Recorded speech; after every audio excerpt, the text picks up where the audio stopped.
Today we are here to share this moment with brothers in arms and encourage them to move forward in this struggle. Encouraging them implies that they must find courage within themselves to be able to continue. What happens when a nation rises not with words, but with boots on the ground? When an army doesn't invade another land, but returns to reclaim its own? In Burkina Faso, the battle is not for conquest, it's for liberation. This is not the story of a distant war. It's the story of a people taking back what is rightfully theirs, village by village, life by life, breath by breath. Across the dusty roads and abandoned fields of northern and eastern Burkina Faso, something remarkable is unfolding. Not in the headlines of global newspapers, not with applause from the West, but with quiet determination, guided by the hands of patriots who have had enough of watching their homeland be torn apart by terror. It's called Operation Reclaim the Villages, but it's more than a military campaign. It is a national resurrection, a grassroots uprising, a promise that the people of Burkina Faso will not let fear, chaos, or foreign-funded terrorism define their future. For years now, terrorist groups, armed, trained, and well-financed, have infested parts of rural Burkina Faso. They've turned peaceful villages into ghost towns. They've chased away farmers, murdered elders, kidnapped girls, and torched schools. In places where drumbeats and laughter once filled the air, silence took over. Not the silence of peace, but the silence of fear. That silence is being broken.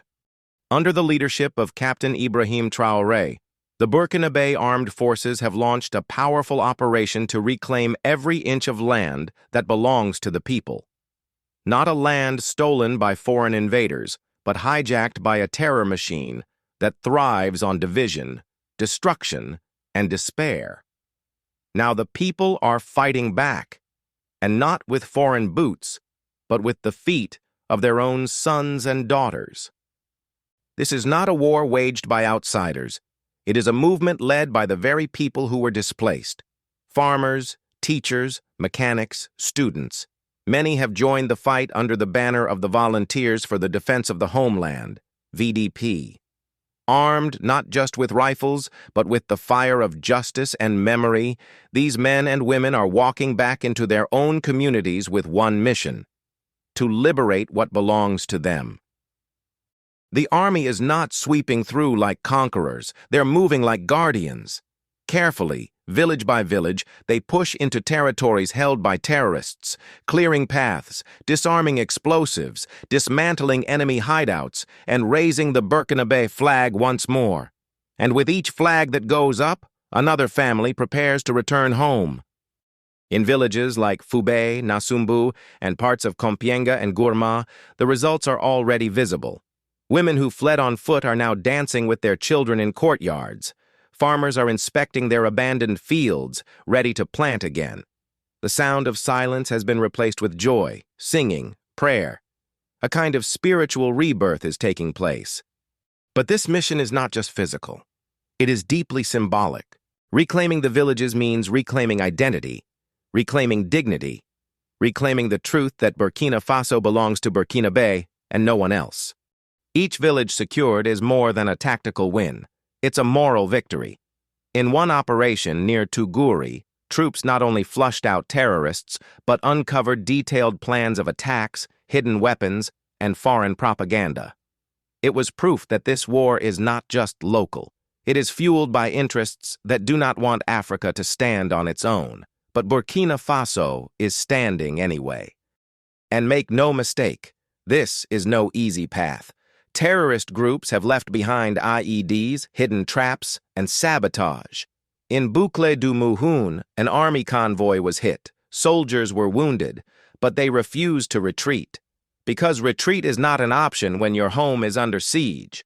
These are not just soldiers. They are brothers, fathers, neighbors.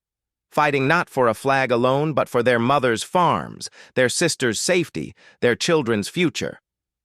This is what African resistance looks like. Not staged, not artificial, not dependent on foreign aid. Real, raw, righteous.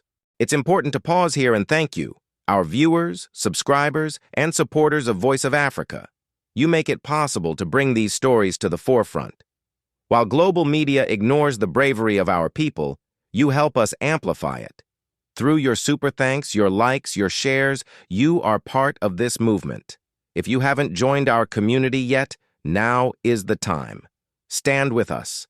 Stand with Africa. Back on the ground, the Army's advance is accelerating. Over 40 villages have been liberated so far.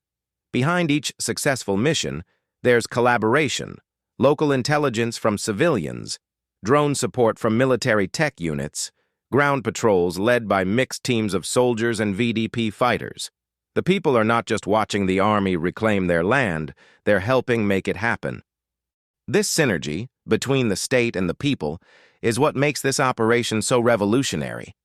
It is not a top-down mission, it is a bottom-up movement. And the world is watching, even if they pretend not to.